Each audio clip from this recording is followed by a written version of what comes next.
Indonesia में फुश अदाकारा को गिरफ्तार करके मुकबदर कर दिया गया। 10 साला सफरी पाबंदी। इंडोनेशिया में फुश मवाद बनाने वाली मुतनाज़ा शख्सियत टिया बिलगर अलमारूफ बोनी बिलू पर 10 साल के लिए मुल्क में दाखिले पर पाबंदी आयद कर दी गई।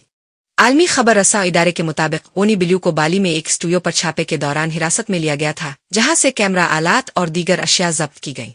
उनके मोबाइल फोन से फुश मवाद भी बरामद हुआ, ताहम अदाकारा ने बताया कि ये निजी और प्राइवेट वीडियोज है जिन्हें अपलोड नहीं जाएगा। पुलिस के बकौल फुश अदाकारा के साथ एक साथी लियाम एंड्रयू को तफ्तीश के लिए तहवील में लिया गया, ताहम उन पर फुश मवाद के बजाय ट्रैफिक कवानीन की खिलाफ वर्जी पर मामूली जुर्माना आयद किया गया, क्योंकि वो एक गैर रजिस्टर्ड गाड़ी के जरिए तशहीरी सरगर्मियों में मुलव्वस पाए गए थे।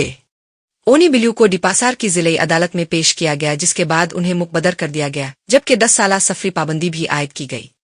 ओनी बिलू पर ऐसे मवाद की तैयारी का इल्जाम भी था जो अवामी बेचीनी और मकामी सकाफती अक़दार के लिए नुकसानदेह हो सकता था। हुक्काम ने वाज़े किया कि उन्होंने वीज़ा ऑन अराइवल के तहत मुल्क में दाखिल होकर तिजारती मकासद के लिए मवाद तैयार किया, जो इमिग्रेशन कवानीन की सरी खिलाफ वर्जी है। उन्होंने मजीद कहा कि उन पर इंडोनेशिया में दाखिले पर 10 साला दाखिला पाबंदी में तौसी भी की जा सकती है। ख्याल रहे कि इंडोनेशिया एक मुस्लिम अक्सरियती मुल्क है, जहां अखलाकियात और फहाशी से मुताल्लिक कवानीन सख्त हैं।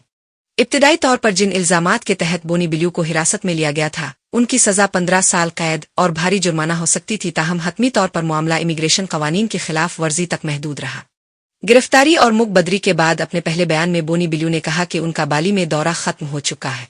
मुस्तकबिल के मंसूबों से मुताल्लिक सवाल पर उन्होंने मुबहम जवाब दिया।